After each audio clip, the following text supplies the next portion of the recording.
Well, Coasters, it's Bruce here, and today's interview is with Jacquie Grant. She's accepted the offer made by the Coasters Club to every candidate on the West Coast to get an interview, have it posted, so that she can explain, or that they can explain to the voters out there what they're going to bring to the table. So, Jacquie, first of all, thank you so much for accepting our offer. You're welcome, and thank you for the opportunity. No, I can tell you, not very many people have accepted the opportunity. Well, fair enough. Different strokes. Tell me about first of all, tell me about Jacquie Grant. I think most people probably know everything. Well, you think they do, I've forgotten. But you know, look, when I read your CV before I come to do this interview, because I wanted to find out a wee bit. I mean, when you get 2 awards from the Queen, that's unique in itself. 9 years on the Human Rights Appeal Panel, Review Tribunal, 50 or 60 foster children, and a very successful businesswoman. I mean, what have I missed? Oh, 1 or 2 things, I guess. I did 13 years on the Winds Benefit Review Panel, and I did 6 years on the Grey Council. So you were a councillor? Yeah. Okay. Yeah. Would that be under Tony Cookshall? Yeah. Ron Hibbs for a start, and then Tony. I was councillor for roading, youth, and God, I can't even remember all the other stuff. Wow. We had a portfolio system up there, which was pretty good. What was it like? There was no bullshit. There was nothing like you've experienced here with the pettiness and the vindictiveness and just got to say it like it is, the bullshit that's been going on. We never left the room, and I had some thunderous arguments with Coco, especially over the years, around the table about different things, and I threatened to throw him off the Blaketown Wharf in a pair of cement gumboots and stuff, and we'd laugh about it at the end of the night. We never left those meetings where we didn't all shake hands, have a kiss, sing Kumbaya, and we were all friends. Yep. Nobody ever fell out around that council table on a permanent basis like here. Wow. No one threw their toys out of the cot. We all respected the democratic process and realised you win some, you lose some. If you lose, you move on. If you win, that's good. But you don't have to. You don't have to get all bitter and twisted about everything. So tell me about your time on the Human Rights Review Panel. Was it a review panel? Or was it? Tribunal. Yeah. It's a tribunal. What was that like? Oh, wonderful. It's one of the best times of my life. Best years of my life. It enables you to get your head around complex problems. Usually the issues that we dealt with were to do with the government, declarations of inconsistency on legislation, things like that, discrimination, usually from government departments, but some private stuff. And so the people you worked with, were they all just like yourself appointed? Yeah. Some were lawyers. Any High Court judges? No, I was the only one from the West Coast. What about when you ended up in the High Court? Would you be joined by judges? Yes. What happened? The process is, if someone appears before the tribunal, it's always 3 members plus the chairman of the tribunal, who's a barrister. Yeah. And then you've got your 3 lay members. If someone appears before the tribunal and they don't agree with the decision, they can appeal it. It goes to the High Court. And the High Court has a High Court judge and 2 tribunal members to sit with him, and they can't be members that sat on the original case. So, okay. So, and I was just fortunate enough that I got on some landmark stuff, the IDEA services, which was the caregivers getting paid for looking after their disabled family members, and some of those big cases. Yep. And the other big one involved a Hokitika person, actually, John Howard.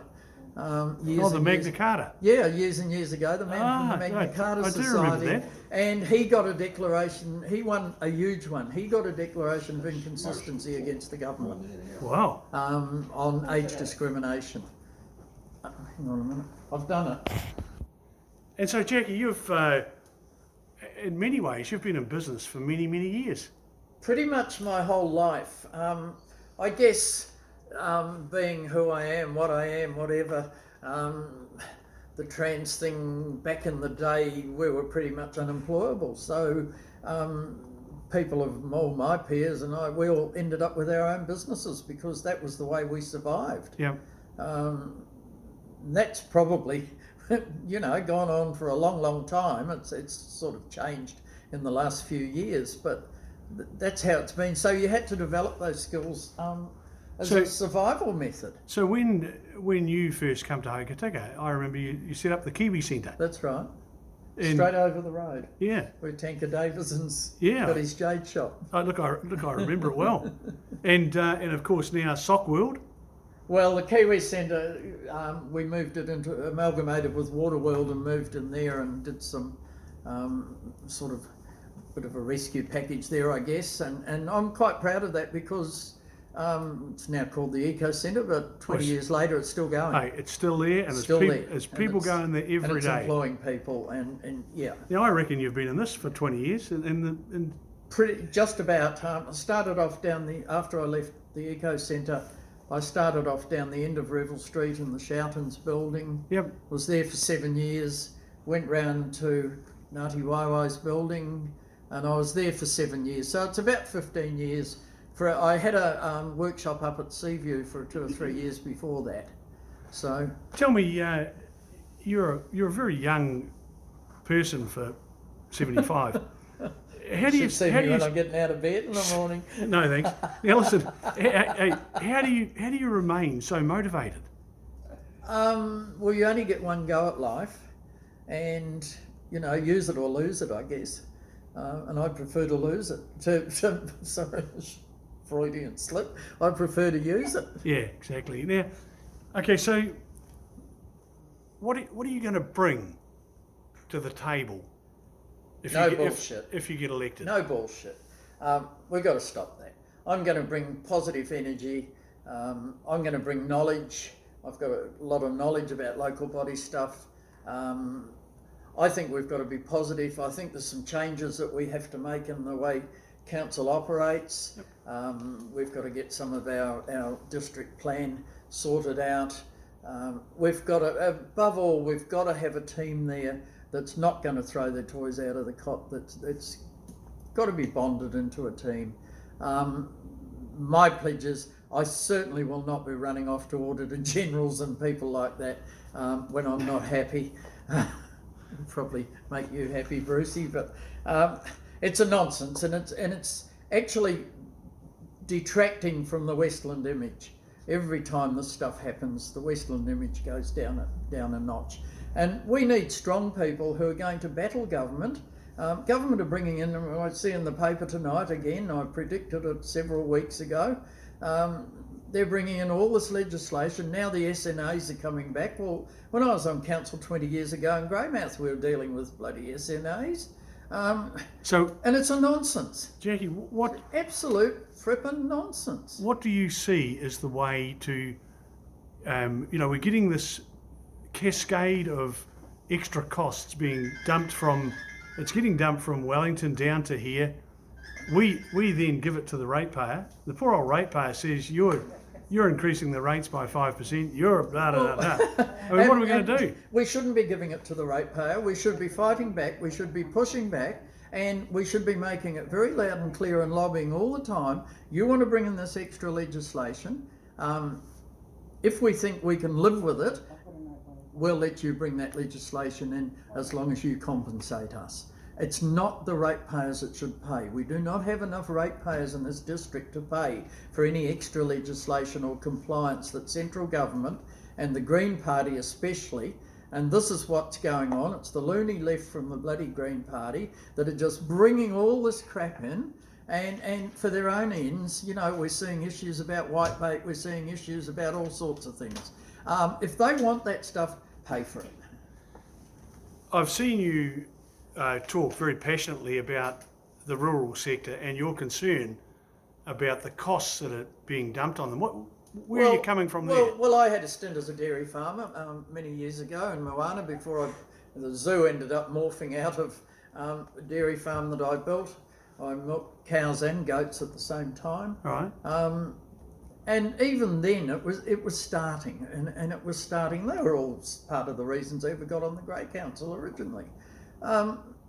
Farmers pay huge amounts of rates. They get very little in return for them, and we're getting all this extra levels of, and it's not all going to be on the district council. A lot of it's going to be regional council, but we need to be able to work as a whole region, as the Westland region, with all the district councils, the regional council, to push back at government when this type of legislation is proposed. I mean, significant natural areas and locking up something like another 30% or something, that's going to send half the dairy industry on the coast broke. It's not good, is it? It's a nonsense. It's not good. We hear about whitebait and all this carry on about the fish. They've got no proof that the whitebait are in decline. The only thing that's in decline is probably, I shouldn't say it, but the trout probably eat more whitebait than we do. So what about the Arahura decision? The Arahura decisions are nonsense. They've got this narrow legislation that they're trying to claim and covers them and says they can't do it. Of course they can do it. They're the government. They can do anything. They can screw you over the end of the bed if they want to. Yep. And that's exactly what they're doing to us. What on earth can possibly be wrong with something as, I'm not even sure what the word is, but something so low sort of key, low impact as that scheme? And it gives us a little bit of security in the case of a big event on the West Coast. We've got a power supply, given all things being equal, that we can still get the wires going to wherever we want them. But certainly going to be a hell of a lot easier to get a power supply going from Arahura than it would be from over the hill. Let's say 12th of October, phone rings. Simon Bastian's on the phone, our chief executive. And he says, Jacquie, so. And he says, Jacquie, you're elected. Yeah, good. What are you going to bring to the table? What do you want to tell people out there that you're going to bring directly to the table? Well, first and foremost, I'm going to represent the Northern Ward because that will be the people that elect me. You're supposed to say, I know you're supposed to say I'm going to represent Westland first. No, I'm going to represent the Northern Ward first, then I will represent Westland, and the two go hand in hand anyway. But I'm going to bring to the table, I want to help stop the nonsense. How are you going to stop the letters to the paper? Won't be able to. Well, I think there's probably a way we can do that. Right. I think there's a way we can do that. I'd rather leave that till later, but I think there's a way. Although, why beat round the bush? I spoke to council about it and said council needs to stop advertising in the paper and just bring it to its bloody knees until it complies. And I'll get crucified for freedom of speech and everything, but there's freedom of speech and there's hate speech and there's just this continual carry on. This stuff that we read in the paper from Anthea Keenan and Geoffrey King and all these people, and I read something Anthea wrote the other day and it was very interesting. I've been keeping these files for 9 years. Well, that's 3 councils. That's Mayor Driley's council, that's Mayor Havill's council, and now it's Mayor Smith's council. It wouldn't matter who was in charge or who was round the table, those people will not be satisfied because that is not their agenda. Their agenda is not what's happening at council, it's personalities. They want to have someone to fight with. So what about the focus on the elderly, pensioner housing? What are we going to do about it? Well, some of it I think is probably getting to the end of its useful life, and we need to be looking at either attracting investment in here for a Ryman type pensioner village, or we need to take the ball in our own hands and deliver some really good housing and come up with a really good concept, maybe buyback schemes or whatever. But we definitely need better pensioner housing than what we've got. So if there was an area... Some of it's less than adequate. Yes, yeah, I agree. You know, there's tiny little pokey bloody holes. I don't want to end up in one of them. I just can't see it happening. No, probably not, but probably drop dead. But some of those little pensioner units, they're fine. They're fine, but they're tiny little one-bed sit things. Our pensioners deserve a bit better than that, quite frankly. So, with the areas... And there's another issue here. If we build better pensioner housing, and we can then start moving people out of existing housing into good pensioner housing, and that frees up existing housing that's already placed where there's infrastructure. So that would really that's a help. cost saving. That would really help at the moment. Absolutely. Really help. Absolutely.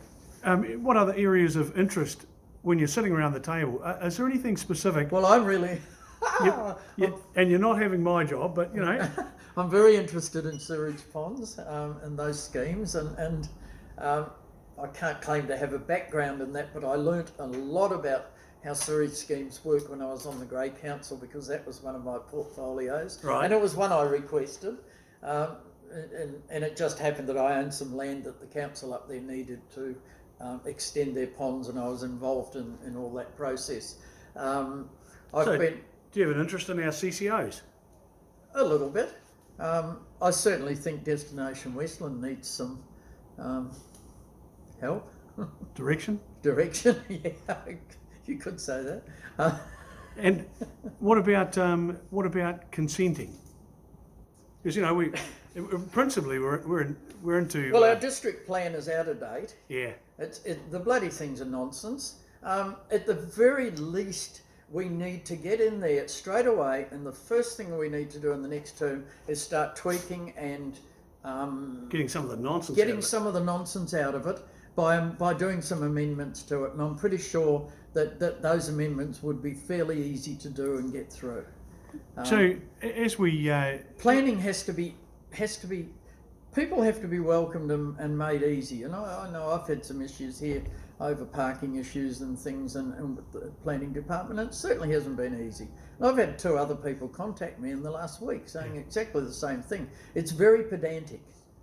Yeah, it's as per the plan. Yeah, it's very, very sort of black and white. So if we, as we wind this interview up, do you have a message that you can give to the voters out there that are considering whether they will vote for you in the Northern Ward, as to why they should vote for you?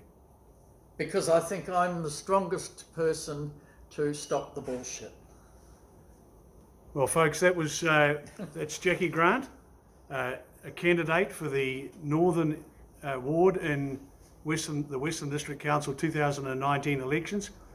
She was one of the candidates, one of the few who took up the offer to have an interview and have it posted on the Coasters Club. So, Jacquie, thank you so much. You're welcome. And we'll catch you later. I know.